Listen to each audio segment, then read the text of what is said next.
One of the things I think a lot of people need to understand is we aren't a museum piece. The Inupiaq people are a living people and a living culture. Even though we're in northern Alaska, which covers this vast area from Nome all the way over the Canadian border, is that there's this extreme value of interconnectedness and interdependence. It's a hunting society, a gathering society from thousands of years. This is what creates our culture. That special relationship between humans and the natural world and the animals, and that it teaches you how to have a society that doesn't do too much harm to the world. Love and respect for nature, for one another, for our elders. Very, very fundamental value, key to life. Our values are something that bind us all. The importance of sharing with one another, the importance of spirituality, and the connection to the land, our traditions, how we hunt, sharing of stories and songs and dances. I'm Inupiaq. I'm from the Arctic Ocean. I am Inupiaq. It's very important to me. It's who I am as a person. And we're very proud of who we are, and we want to continue that.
It'd be busy, busy, busy all through the day.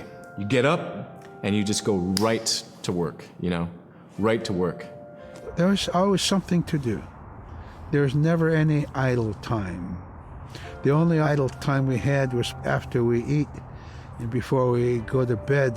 One of the older people would just be relaxing, laying down there and saying, it'd be really nice to hear a story. And then just organically, someone would just start telling a story.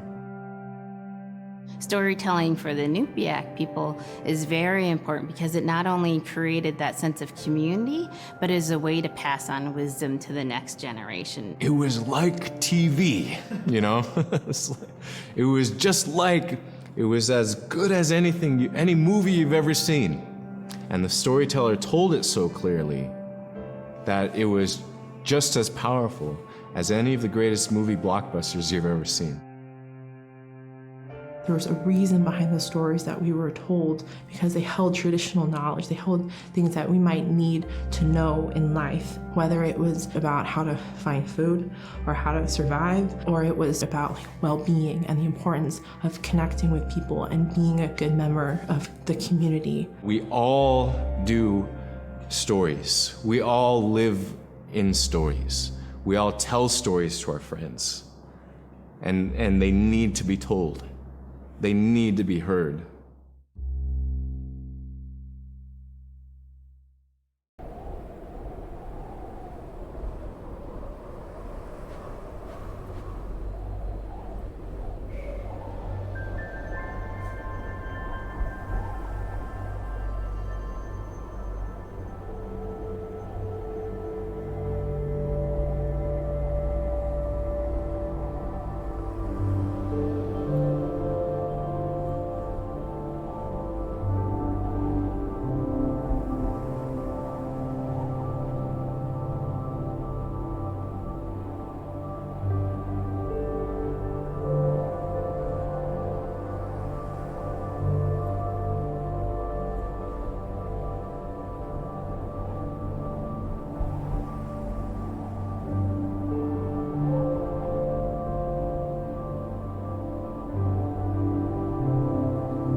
Unipkaaqutiarsiitpin taalaqanilaqannasuk unipkaaqtuaq qaaviuraqama niviaqsiaqarualuguuq iñuuniaqaneqsuq angayoqaagamani sumiteemma niviaqsiaqarualuk amuniallatuneqsaq aasiisuraqallavluni supayaanik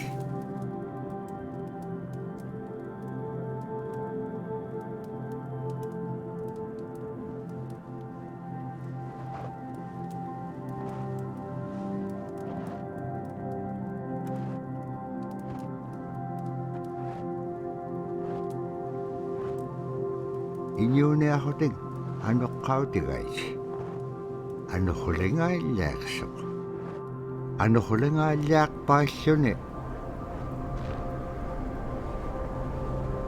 kisaimma paniqnialiaqsivut niviaqsiaqarualuk kisaimma isummeqtoq tapuraasi kangitsaquaqsigaasumman anuqlisuurukumagaan summan anuqulingaallaaqamagaan tapuraasi kangitsaquaqsigaasumman anuqlisuurukumagaan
So scrimshaw is this really beautiful method of art that's done either on baleen or ivory, and traditionally it was used to tell stories. Each etching is telling a story of some event. Caribou hunting was taking place. This is what was going on. War began around this time, and so it sort of gives you a timeline of history through etching. An elder or the person who carved it would literally be able to read the scrimshaw story. They're like reading a book, in a way. A lot of the storytelling traditions would be things that after the storytelling was done, we'd just rely on the next person telling it. And so scrimshaw is a very important way for Alaskan Native people to record their history.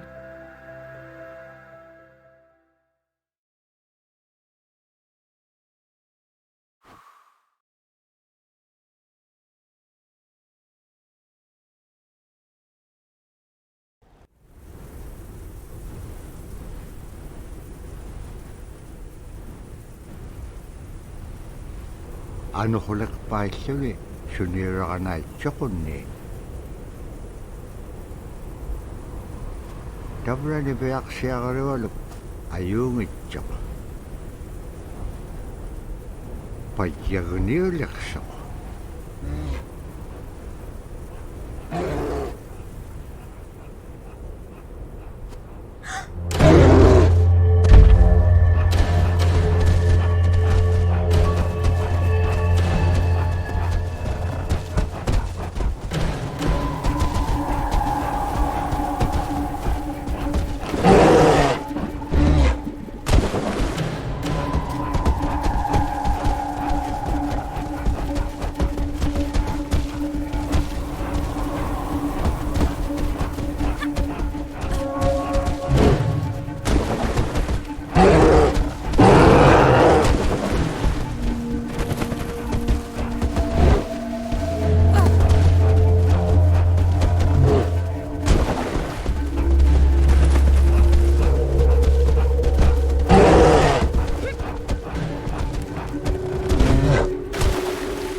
Tukutawayak-tuk sisimriumi.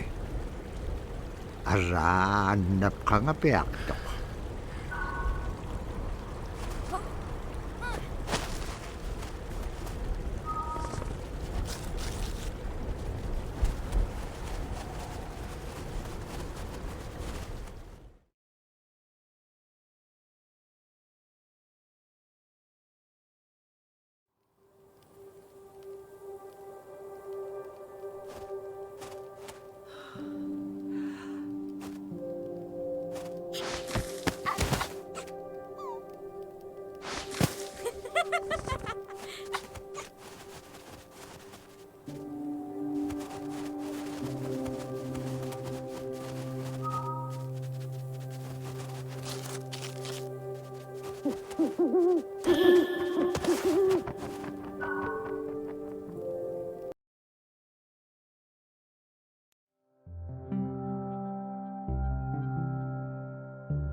When I was growing up, my grandpa had a pet white fox.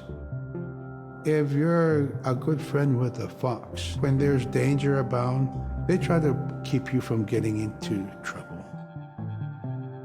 They pull tricks here and there, and foxes are like spoiled little kids in a way. When you let her out, she'd go prancing out in the snow, jumping in the air. I know she was happy then. Come running at me and jump on my chest, knock me backwards, lick my face, and I try not to let it. So that was my memory of my grandpa's pet fox.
Caribou it provided for us in many ways. Our clothing in those days was made of all caribou skin. I grew up wearing caribou pants, mittens, caribou skin mattress, blankets. Some people had boots that were made with wolf leggings, sealskin sole bottoms. Baleen was shaved to make insoles. They kept us quite dry and warm as well. But the caribou skin clothing was the best. And we would get as many yearlings as we could for our outer clothing. And for a heavy winter, we would get caribou in February or March because the hair was the longest and the skin was the thickest, and we would use those for our winter gear. With that stuff on, you could sleep outside in 50 below and it wouldn't bother you a bit.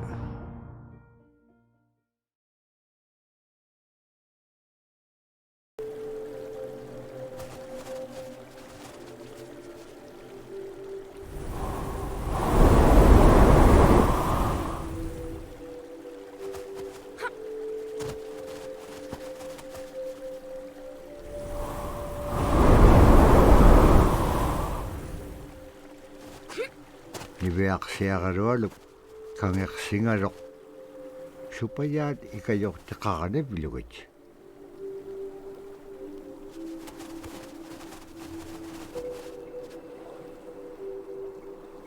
Allaulune taam natteriganniaq sivuneqsip kangaga niveaksiagarualuk qanutun peqpaganaqtilaangat tamatkua ikayok tauruat.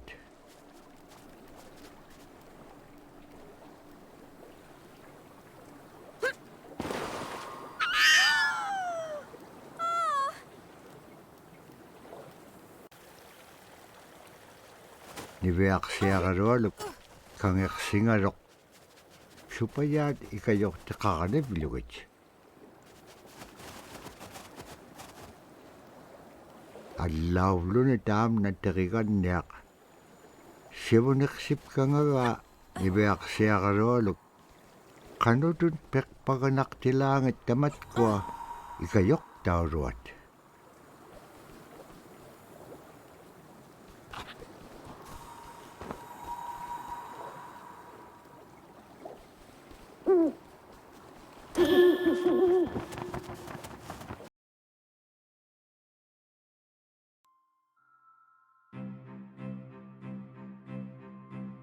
Sila is the weather.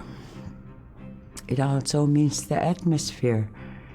Here's the Nuna, or the land. And it's anything from the land into the moon, the sun, the stars. That's Sila. It's a very spiritual, and we have a relationship with Sila. Sila has a soul in the same way we do as people, in the same way animals do. I think spirit helpers in and of themselves are really about how we're connected with things. And so it may be that there is a spirit helper that shows themselves as a bird to show you the way home, or it may be a spirit helper that actually decides to show themselves with the face and body of a man instead of their animal form. And so I think one of the things that's hard to understand is that it's not one way of seeing things, it's one way of knowing you're connected to everything. We've always had that spirituality of everything around us. It's the interaction you have with the air you breathe, the ocean that you gather resources from, the rivers from which you gather fish, the tundra from which you pick berries, the animals that give themselves. It's all of that.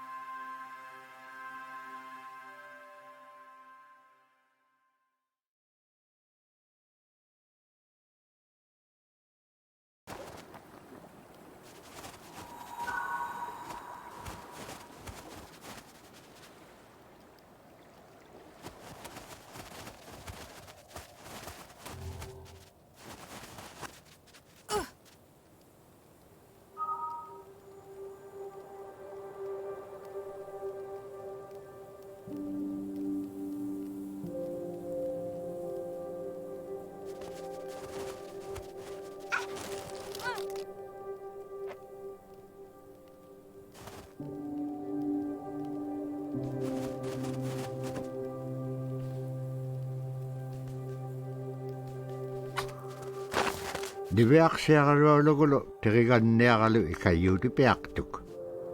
Siqaqaniutimigini. Araa kangeqsinaitsequnni qanuq pisilaanga.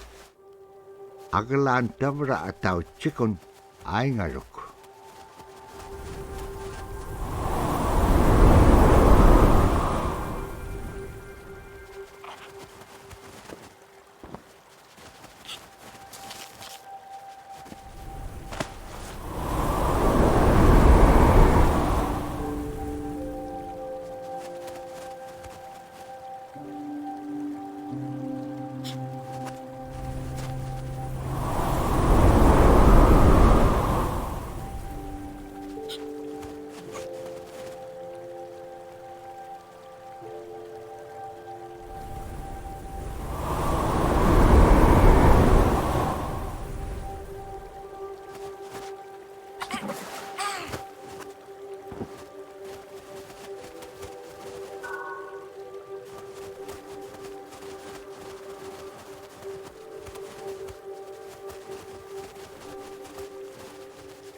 In the winter, when we were traveling, we didn't build sod houses, we built snow houses.